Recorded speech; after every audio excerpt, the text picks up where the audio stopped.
Saudi Arabia's plans for the line have hit a surprising twist. Instead of moving forward, they seem to be taking a step back from a proposed 105 miles to just 1.49 miles. So, the Saudi Prince Dream project is still far from the success. While Saudi Arabia has adjusted its plans for the line. Originally, they wanted to build a 500-meter tall, mirrored linear city stretching 170 kilometers across the desert, accommodating 9 million people. However, now they're aiming to construct only 2.4 kilometers of it by 2030, with less than 300,000 residents moving in. This decision has led to some workers being let go by at least one contractor on the site, according to a document seen by Bloomberg. Despite the cutbacks, building even this small portion of the line presents a huge engineering challenge. It involves constructing 2 towering skyscrapers, each 500 meters tall, similar to New York's One World Trade Center, stretching sideways for 2.4 kilometers in the middle of the desert. Despite Saudi Arabia's decision to scale back plans for the line, progress hasn't halted entirely. A substantial amount of progress has been achieved on the line site.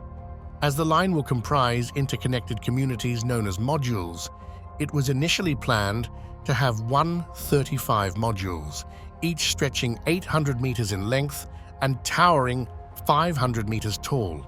However, with the recent decision to reduce the line's length to 2.4 kilometers, it is unclear how many modules will be included and whether their dimensions will remain the same as initially intended. Nonetheless, construction is currently progressing on modules 44, 45, 46, and 47 in the hidden marina. Chief Operating Officer of the line at NEOM, Giles Pendleton, has recently published a video showcasing the progress on these modules of hidden marina. A massive amount of dewatering is underway, enabling deeper excavation in the hidden marina. The spine station is beginning to take shape, along with the piling level for the marina modules. It's a tough engineering task because they have to make a 165-meter-wide waterway through buildings that are 500 meters tall. The line and several other major projects are part of Saudi Arabia's Vision 2030 initiative, led by the Public Investment Fund. These projects, including the line, require over $1 trillion in investment. The primary funding source for the Public Investment Fund is oil revenues, and given the recent significant drop in oil prices, it has been affected. Speaking of Saudi Arabia's dollar reserves, so according to the Bloomberg reports in 2014, they had cash reserves of $744 billion. However, by 2024, this figure had decreased to $414 billion. Initially, there was hope among the government and the Crown Prince that announcing these mega projects would attract interest and investment from global investors. And even Saudi Arabia had developed a comprehensive plan to increase foreign direct investment in the country each year, with the aim of reaching $100 billion annually by 2030. This indicates that by the year 2030, Saudi Arabia anticipated receiving $100 billion from global sources, as per their estimations. But that didn't happen as expected. Regarding the anticipated foreign direct investment for 2023, it was expected to range between $25 to $27 billion, yet the actual inflow amounted to only $19 billion. So, Saudi Arabia is now heavily relying on oil revenues to support its mega projects, but these revenues are decreasing as oil prices drop. To possibly raise oil prices, Saudi Arabia may propose extending the limits on oil production by OPEC, which it leads along with Russia. These limits have helped keep oil prices stable or even increase. However, despite these efforts, oil prices are still below the level needed for Saudi Arabia to finance its ambitious plans. Bloomberg Economics suggests that Saudi Arabia needs oil to be priced at least $108 per barrel to balance its budget, taking into account domestic spending by the Public Investment Fund. While oil prices have increased recently, they are still below $90 per barrel. Now, Saudi Arabia is funding many projects from its own resources, which incurs significant losses because when you invest from your own budget, your money remains tied up until the project is completed and starts generating revenue. This reliance on internal funding has led to a decline in available cash reserves, currently standing at just $15 billion, lowest since 2020. This situation highlights the financial challenges facing Saudi Arabia. And according to some sources, Saudi Arabia has recently approached Kuwait, its smaller neighbor, seeking over $16 billion in financing for various projects, including NEOM. This funding has been provided to Saudi Arabia. But if this trend continues, can Saudi Arabia fulfill its Vision 2030 goals, or will projects like THELINE face further reductions in length? Moreover, NEOM is set to launch its first project this year, which will undoubtedly have a significant impact on NEOM's overall development, particularly on the THELINE project. If this project, named Sindalah, proves successful, it could greatly benefit NEOM and attract more investors. However, if it fails, it could negatively affect all of NEOM's projects. In short, the success of Sindalah is crucial for Saudi Arabia and for attracting investors to NEOM.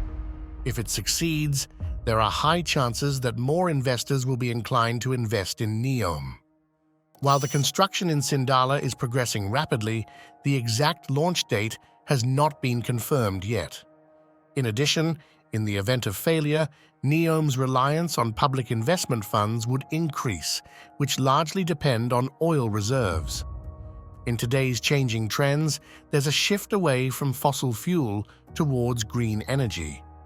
Consequently, Saudi Arabia is also making significant advancements in developing an advanced system for energy, water, and green hydrogen. Aligned with this vision, NEOM aims to use clean resources effectively. They are not only building grid infrastructure, but also dedicated to preserving the environment through innovative and sustainable technology. NEOM's major achievement so far has been the development of a project worth over $8 billion to construct solar and wind farms. These farms will produce green hydrogen, a type of fuel made using renewable energy sources. Saudi Arabia hopes to become one of the world's largest producers of green hydrogen to decrease its dependence on oil sales. Expected to finish by the end of 2026, this project will be the largest green hydrogen production facility globally. It will produce up to 1.2 million tons of green ammonia annually, which is equivalent to 600 tons of green hydrogen per day. This green ammonia will be exported to global markets, helping to reduce carbon dioxide emissions, especially in the heavy-duty transport sector. Apart from the green hydrogen project, NEOM has also established the region's first Hydrogen and Energy Innovation Center. This center will focus on research, development, training, and innovation in hydrogen energy. Its main areas of focus include green hydrogen production, storage, and transportation. To further attract sports tourism and sponsors, NEOM has planned to launch a ski village known as Trojena. Currently, large machines are being used to excavate and finalize its construction. This village will feature ski slopes, indoor sports facilities, hotels, and restaurants, all interconnected by cable cars. The aim is to complete the project before the commencement of the 2029 Asian Winter Games. However, whether this ambitious project will be finished on time or face delays remains uncertain. Considering the line's claim of no cars, no roads, and zero carbon emissions, many people had concerns about how daily needs would be met in the line's city. To address this concern, NEOM recently entered into a contract with Webuild for the planning and construction of a 57-kilometer high-speed railway along the northern coast of the Red Sea in Saudi Arabia. The Connector South project, designed to link Oxagon with the Line City, involves the Connector South rail system. This rail will transport logistics from the logistics center at the port of NEOM to supply the line and other regions of NEOM. Regarding the port of NEOM, it will operate on renewable energy and have the capacity to handle 12 million TEUs of cargo, accompanied by 2 million square meters of logistics space. Its logistic hubs will feature self-driven vehicles optimized with AI technology. The Connector South rail system will seamlessly integrate with the NEOM network, reducing travel time, waiting periods, and pollution. Additionally, the Advanced Center will connect to NEOM's supply chain and ensure secure goods storage. With a total investment of SR 7.5 billion, the port is scheduled to open in 2025. If there are no more problems, the line project still seems quite ambitious. But let's be realistic. The reported downsizing is a big step back, especially at the beginning. This doesn't look good for Prince Mohammed bin Salman's dream of a huge, futuristic city in the desert for 9 million people. Some see it as a great idea, others not so much. As for the rest of NEOM, work is still happening. Projects like Treyam, Xanor, and Gidori are more likely to succeed since they're simpler and cheaper. We'll have to wait and see if these mega projects will become a reality or if they'll face cancellations due to Saudi Arabia's financial concerns.